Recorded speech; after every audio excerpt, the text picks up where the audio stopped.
在视频的开头想问一下大家，人体内最脏的液体是什么？可以在弹幕里面留言。有些朋友会说，那肯定就是尿液呀，这种每天都要排出体外的废液还有异味，绝对最脏。可你知道吗？尿液也是通过肾脏过滤血液而来的。是的，没错，其实最脏的恐怕就是血液了。血液当中含有大量的废物和毒素，另外像乙肝、艾滋、梅毒等病毒都是通过血液传染的。可以说血液最脏并不为过。而就是这种又脏又刚需的液体，资本家就会想方设法的在里面做文章。曾经在英国就有将近5000名患者，他们为制品而输血，却不幸被毒血感染了艾滋和乙肝。更可怕的是，他们又在不知情的情况下传染给了更多的人。预计总的传染人数高达3万人，而这就是震惊全球的英国血液感染事件。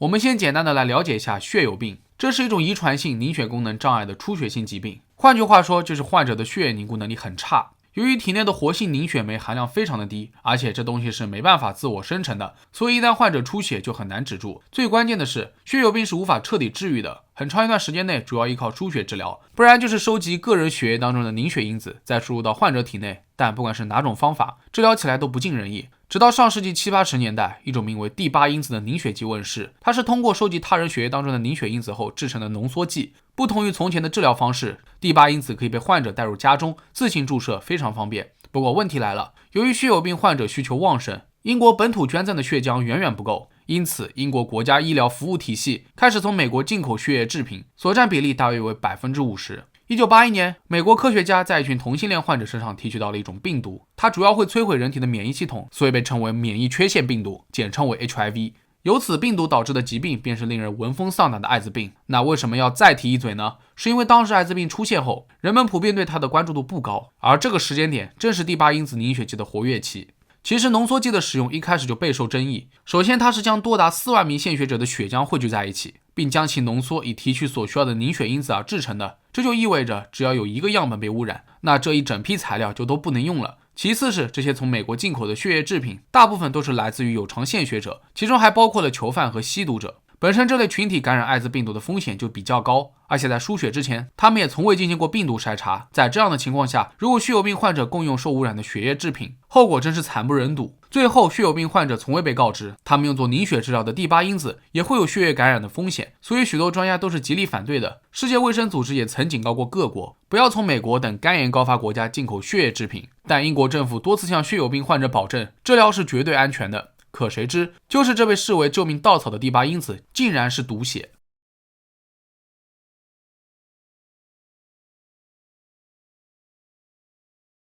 在英国的汉普郡有一所专收残疾儿童的寄宿学校，名字叫做特雷洛尔学院。英国国家医疗服务体系在里面增设了血友病中心，患者较为集中。在20世纪70年代，该校有89名患有血友病的儿童开始使用从美国进口的第8因子进行治疗。要知道，这在当时是属于医学实验，孩子本人及其父母都对此不知情。据当事人加里·韦伯斯特透露，那个时候只是觉得很奇怪，感觉像是在做某种奇怪的实验，因为血友病中心的医护人员非常看重注射治疗。可当时大家都是孩子，只能乖乖照做。然而到了1983年那年，年仅18岁的加里就被告知患上了艾滋病，医生也无法明确告知他还有几年可活。自此以后，加里逐渐深陷绝望，一方面是对疾病的恐惧，另一方面他失去了朋友，好几次都试图自杀，但都失败了。后来他回想起当年学校血友病中心提供的有关于药物治疗文件中，上面写着试验一词，加里决定揭开这场丑闻。根据他的调查，截止到2021年，当年和他一起接受第8因子试验的89名儿童当中，只有1/4的人还活着。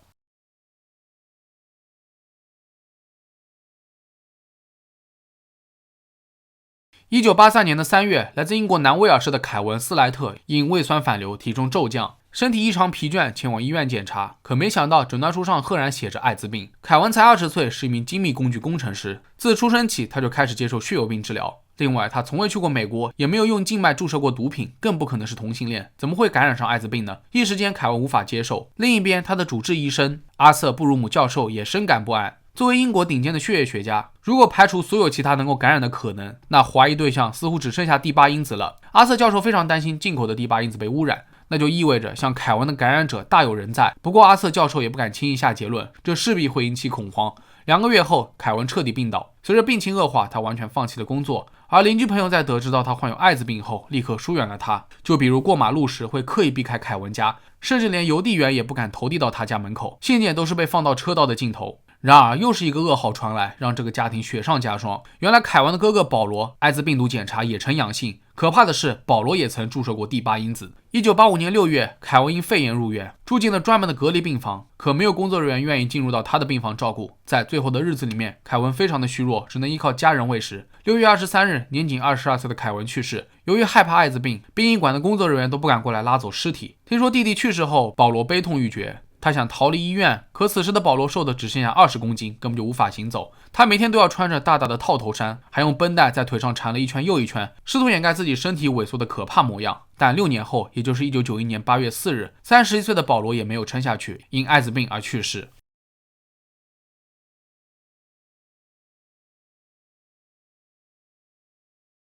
然而，同样的厄运还降临在了法鲁吉亚家族头上。巴里·法鲁吉亚是家里第一个感染艾滋病毒的人。他们家有遗传性的血友病。1980年，巴里曾注射过第8因子进行治疗，3年之后他就感染了艾滋病，于是设法写信给伦敦的医生，怀疑当年的那一批第8因子有问题，但这些信件都没有了下文。1986年，巴里因艾滋病而去世，法鲁吉亚家族也开始分崩离析，因为紧接着巴里的弟弟也检查出了艾滋病毒，于2002年去世。10年后，巴里的3弟也死于丙型肝炎并发症。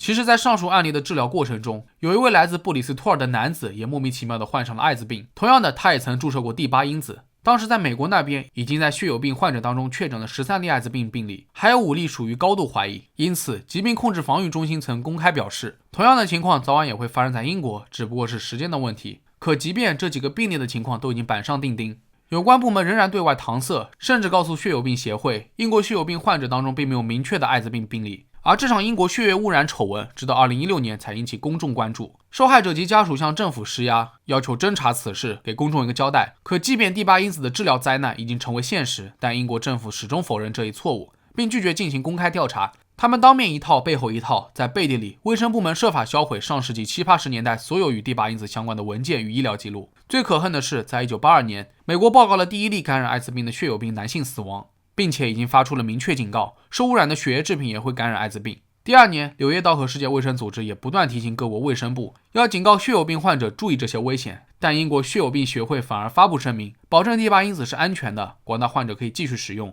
这难道不是纯纯的杀人行为吗？可悲的是，当年人们对于艾滋病一知半解，更不懂得它的传播方式，所以在很长一段时间里面，人们误以为血友病患者都会得艾滋。这一群体也度过了相当长一段时间的黑暗时期，他们被歧视、被孤立、被当成怪物看待。当然，更可怕的还不是外在因素，血友病患者整日忧心忡忡，一边担心自己注射的第8因子是否受到过污染，一边又害怕去医院做诊断，想永远隐藏自己的病情。除了病痛之外，他们还遭受常人难以想象的精神压力。很多人被迫失业，只能远走他乡。根据数据显示，英国大约有3万名因第8因子或其他输血治疗而被感染的，死亡人数超过了3000人。当然，这个数字未来还会增加。其实除了英国，其他国家也在同一时期从美国进口过血液制品。后来在法国、爱尔兰、葡萄牙和意大利均已发现病例，就连日本、加拿大、伊朗和伊拉克也卷入这一丑闻中。至于惩罚，提供受感染产品的美国公司支付了数百万美元的庭外和解金。许多国家加速了对政治家和制药公司的调查，并进行赔偿。可是，在英国，虽然迫于舆论压力，政府重新启动了调查，但卫生部似乎仍在挣扎，试图掩盖事实的迹象。看来这条追求正义的道路还是任重而道远。